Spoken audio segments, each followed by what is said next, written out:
Hey, Gator fans, I got a special treat for you tonight. I am here with Bud Davis, co host of Gators Game Day and a college football analytics expert. Okay, so I saw your tweets the other day and knew we had to have you on to have this discussion because I find just kind of analysis of Billy Napier's offense so fascinating. All right, so we'll kind of break it down for everybody that didn't see your kind of thread of tweets. But essentially, you talked about the fact that Florida's offense is incredibly productive on first and second down. And then we just find that third down, it stalls a lot. I think I want to say that the stats you gave 75th percentile on early downs, but 16th percentile on late downs. Yep, that's exactly it. Why such a sharp drop off? Yeah, this is something, me and my co-host, Seth Barnador on Gators Game Day, we've been talking about this for a while. You watch Billy's offense, it's usually pretty good on first down. Like, we've got an effective run game. Mm-hmm. You see a lot of diversity in personnel, 11 personnel, 12 personnel. We've got kind of a heavy formation that, looks like kind of like the Shanahan style deep passing. We can spread it out and go out of the shotgun and look really diverse. And then on third downs, we're really bad. And we often kind of just go back to the same one or two concepts. Last year it was mesh and spacing, and this year it was almost only spacing. And we've always kind of been curious about why that is. So we tried to finally come up with what we think is probably our best explanation, but it's still a guess for us. So when this happens, is it usually the same personnel that's on the field for these late downs as the early downs? That's a good question. I haven't looked at that specifically, but that's a good thing to look into. It. Do we actually see it? I think for us, we usually see it with more of the route concepts than the personnel. Okay. It wouldn't surprise me to see if it's usually a little bit lighter, because it does seem like Florida is usually in third and long. So it wouldn't surprise me if we're subbing off some of that heavier personnel. But I haven't actually looked into the personnel side of it. So, UF scheme obviously becomes predictable on third down. As you mentioned, we take this diverse playbook and we kind of water it down to one or two concepts. Why does that happen when the early playbook is so diverse? There's so many options early on.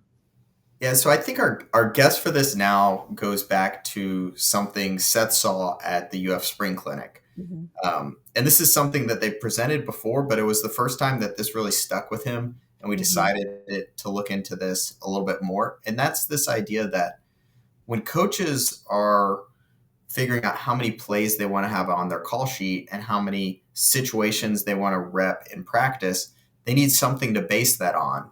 And UF, talks with high school coaches at these clinics about what they use is the frequency that these situations occur. And then they actually posted a chart that showed their call sheet breakdown by situation and practice rep by situation. So that actually gave us the data for us to go and look into this a little bit more and see if we thought this was a good strategy. Where might this kind of leave you blind spots? And I think what we saw is that this is a decent number to base it on. Like, it's better to have, some basis for your call sheet and practice reps situationally than nothing. But you're probably not leveraging the high situations, which are these late downs, enough. Late downs are worth more expected points than early downs. And so if you're not prioritizing them a little bit more with some kind of weighting, then you're probably not getting enough reps at them. And then we think that might explain why we're not seeing as much diversity in the call sheet and then in the practice reps as well. So essentially, the importance of third down should maybe outweigh the frequency in terms of preparation and kind of diversity of play design. Very quickly, if you're watching the NBA or the NHL playoffs, check out BetUS TV for their great coverage of all things from a betting angle. I appreciate BetUS TV for their support and great coverage on social media. Yeah, exactly. So, third downs, some of the most important plays on the field. So maybe you should practice them a little bit more than just, they don't occur as often as first downs, but maybe you should practice them somewhere in between that, just pure frequency based analysis that Napier and co are doing.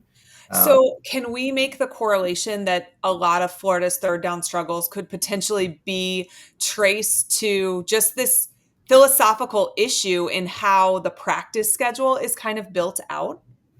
I think it's a guess, and it's probably our best guess right now that maybe the issues stem from this. And we have a couple reasons that we like this is that this is something that you can track back 5 years with Billy Napier, that Sure. he's better on early downs than late downs.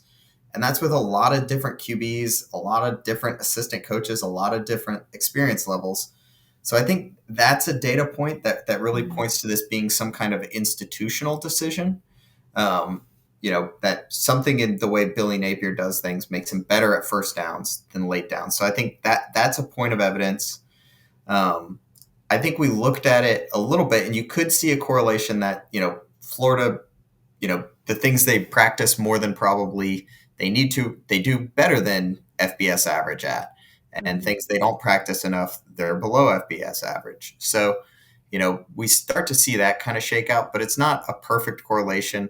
Mhm. And we don't know this for sure. I don't know what the call sheet for everybody else looks like. I really only Sure. know what Sure. Billy Napier's looks like because they posted it at the clinic. So, um, It's interesting because I think it's very easy to say like we have an execution problem, right? And I think that's what we've said over the years. It's not necessarily even the wrong call, it's an execution problem.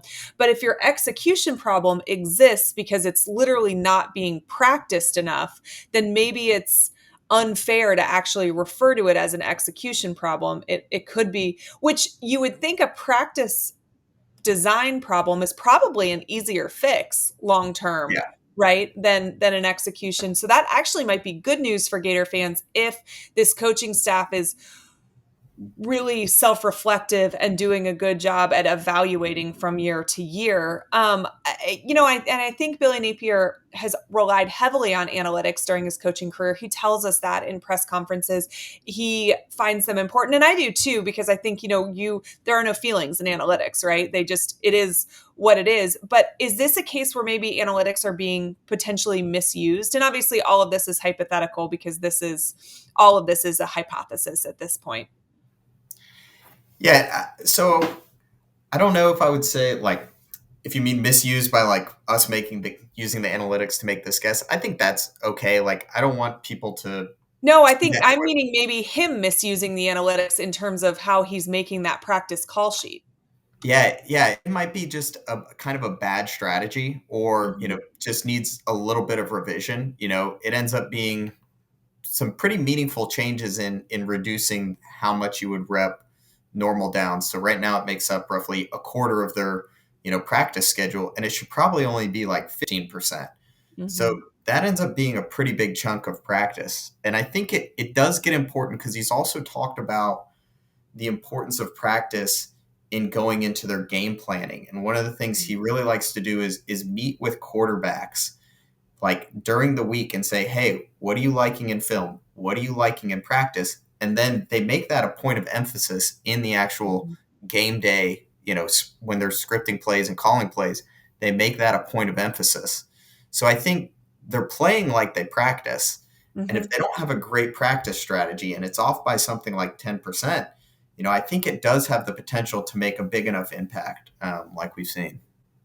This is so interesting. So, let's say you get to adjust the current system, right? Would you build in more lay down variability during the week, or would you overall the entire hierarchy of the call sheet?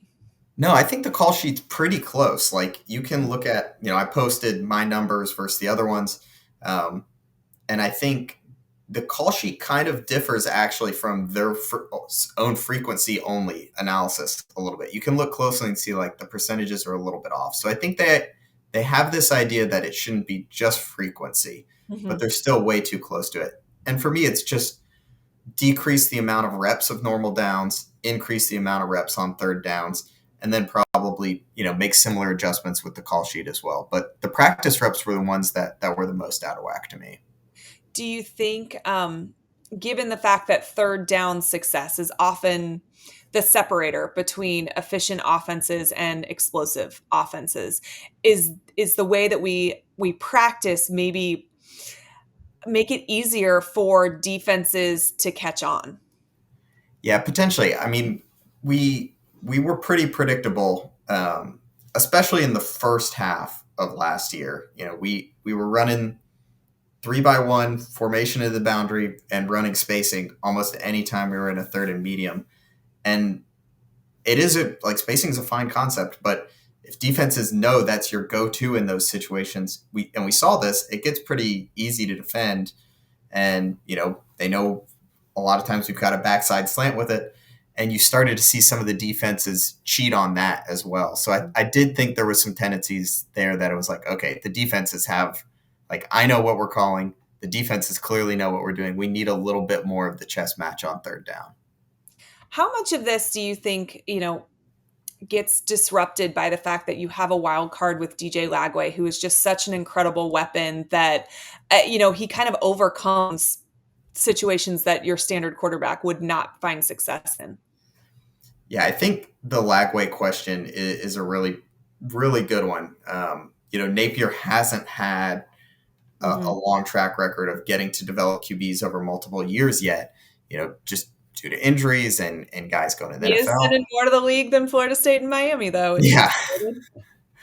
but it is a good chance here for DJ. Got really good reps last year, and I think the playbook looked wide open. I didn't see anything that showed that we were going with a limited playbook when Labs works. And so I do think we see some potential for a big year two step up, which Wharton QB's taken that step from year one to year two. So I'm excited about that.